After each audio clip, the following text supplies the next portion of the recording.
This is Ramya from TEMLA Kolancheri. ഇന്ന് നമുക്ക് ലിസണിങ്ങിൻ്റെ part എയിൽ വരുന്ന ടൈപ്പ് ഓഫ് ക്വസ്റ്റ്യൻസ് അല്ലെങ്കിൽ ഏത് ടൈപ്പ് ഓഫ് അപ്രോച്ചാണ് നമുക്ക് ലിസണിങ് പാർട്ട് എയിൽ എടുക്കേണ്ടത് നോക്കാം. എന്താണ് നമ്മൾ ലിസണിങ് പാർട്ട് എയിൽ കേൾക്കുന്നത്? പേഷ്യൻസ് സെൻറ്റേഡ് ആയിട്ടുള്ള 2 കോൺവെർസേഷൻസ് ആയിരിക്കും നമ്മൾ കേൾക്കുന്നത്. ഓരോ കോൺവെർസേഷൻസിലും 12 ക്വസ്റ്റ്യൻ ഈച്ചാണ്. അങ്ങനെ ടോട്ടൽ 24 ക്വസ്റ്റ്യൻസ് ആയിരിക്കും വരുന്നത്. നമുക്ക് ക്വസ്റ്റ്യൻ സ്റ്റാർട്ട് ചെയ്യുന്നതിന് മുന്നേ ഒരു 30 സെക്കൻഡ്സ് ടൈം നമുക്ക് തരുന്നുണ്ട്. എന്തിനു വേണ്ടിയിട്ടാണ്? ഒന്ന് ഗോ ത്രൂ ചെയ്യാൻ വേണ്ടിയിട്ടാണ് അല്ലേ.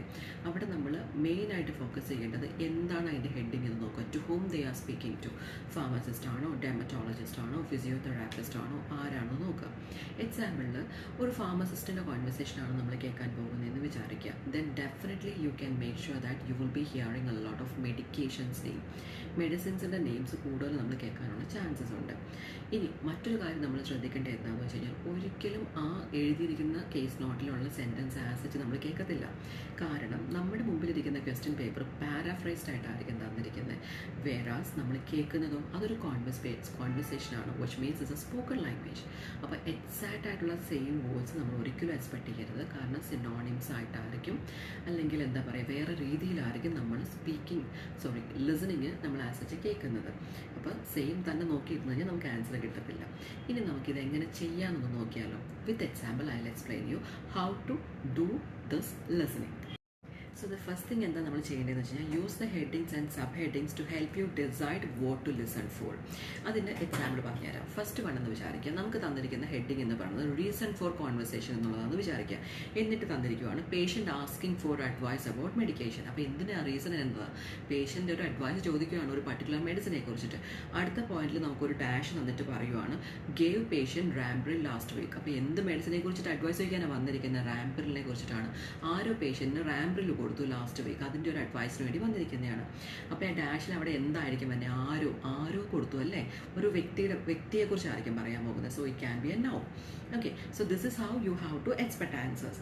അനദർ ഒരു എക്സാമ്പിൾ പറയാം. നമ്മൾ ചിലപ്പോൾ നമുക്ക് ആൻസർ ഡയറക്റ്റ് ആയിട്ട് തന്നിട്ടുണ്ടാവത്തില്ല. അതിന് പകരം എന്താണ്? പാരാഫ്രൈസ്ഡ് ആയിട്ടായിരിക്കും നമ്മുടെ കേസ് ക്വസ്റ്റ്യനിൽ തന്നിരിക്കുന്നത്. നമ്മൾ കേൾക്കുന്നതോ ഡയറക്റ്റ് ആയിട്ടുള്ള കോൺവെർസേഷൻ ആയിരിക്കും. അവിടെ നമ്മൾ എക്സാക്റ്റ് ആയിട്ട് ഇവിടെ കാണുന്ന സെയിം വേർഡ് നമ്മൾ അവിടെ എക്സ്പെക്ട് ചെയ്തുകൊണ്ടിരുന്നത് കിട്ടണമെന്നില്ല. കാരണം അവിടെ ചിലപ്പോൾ സിനോണിംസ് ആയിരിക്കും യൂസ് ചെയ്യുന്നത്. ഒരു എക്സാമ്പിൾ പറഞ്ഞാൽ നമുക്കൊരു ഡാഷ് ഇട്ടിട്ട് പറയുവാണ് സ്റ്റെഡ്ലി റൈസിങ് എന്ന് പറഞ്ഞു. അപ്പോൾ എന്തോ ഒന്ന് സ്റ്റെഡ്ലി റൈസ് ചെയ്യുന്നുണ്ട്. അപ്പോൾ നമ്മൾ ഈ റൈസിങ് എന്നുള്ള വേർബ് നോക്കിക്കൊണ്ടിരുന്നു കഴിഞ്ഞ് കഴിഞ്ഞാൽ ചിലപ്പോൾ നമുക്കത് കിട്ടത്തില്ല. കാരണം കോൺവെർസേഷന് നമ്മൾ ചിലപ്പോൾ കേൾക്കാൻ പോകുന്നത് ക്ലൈംബിങ് സ്റ്റെഡ്ലി എന്നായിരിക്കും. അപ്പോൾ ഈ ക്ലൈംബിങ് എന്ന് പറയുന്നതും റൈസിങ് എന്ന് പറയുന്നതും സെയിം ആണെന്നുള്ളത് നമുക്ക് മനസ്സിലാക്കിയാൽ മാത്രമാണ് ഇത് രണ്ടിൻ്റെയും ആൻസർ സെയിം ആയിട്ട് വരത്തുള്ളൂ. ഇനി അടുത്ത മറ്റൊരു എക്സാമ്പിൾ പറയാം. അടുത്തൊരു എക്സാമ്പിൾ നോക്കിക്കഴിഞ്ഞ് കഴിഞ്ഞാൽ ഇപ്പോൾ നമുക്ക് ഹെഡിങ് തന്നിരിക്കുന്നത് എക്സാമ്പിൾ വിചാരിക്കുക side effects patient experiences after taking റാംബ്രില്ല എന്ന് വിചാരിക്കുക. എന്നിട്ട് നമുക്ക് തന്നിരിക്കുന്ന ഫീലിംഗ് എന്ന് എഴുതിയിട്ട് ഒരു ഡാഷാണ്. ഫീലിംഗ് എന്ന് പറഞ്ഞിട്ട് ഒരു ഡാഷ് ഇടുമ്പോൾ അവിടെ എന്തായിരിക്കും നമ്മൾ എക്സ്പെക്ട് ചെയ്യേണ്ടത്? അവിടെ എന്തോ ഒരു സിംറ്റമാണ് പറയാൻ പോകുന്നത്, അല്ലെങ്കിൽ പേഷ്യൻ്റ് എന്തോ എക്സ്പീരിയൻസ് ചെയ്യുന്നുണ്ട്. അപ്പോൾ പേഷ്യൻറ്റിൻ്റെ എക്സ്പീരിയൻസ് എന്താണോ അതിനെ ഡിസ്ക്രൈബ് ചെയ്യാൻ പോവുകയാണല്ലേ. That means it can be an adjective. Okay, അപ്പോൾ ഈ രീതിയിൽ വേണം നമ്മൾ ഓരോ ആൻസേഴ്സും എക്സ്പെക്ട് ചെയ്യാനായിട്ട്. അവിടെ നൗൺ ആയിരിക്കുമോ വരുന്നത്, വെർബ് ആയിരിക്കുമോ വരുന്നത്, അതുപോലെ തന്നെ അവിടെ അഡ്ജക്റ്റീവ് ആണോ വരുന്നത്, ഇങ്ങനെയുള്ള കാര്യങ്ങൾ നമ്മൾ ശ്രദ്ധിച്ചു കഴിഞ്ഞാൽ നമുക്ക് ഒരു പരിധി വരെ ലിസണിങ്ങിൻ്റെ സ്കോർ ഇമ്പ്രൂവ് ചെയ്യാൻ പറ്റും.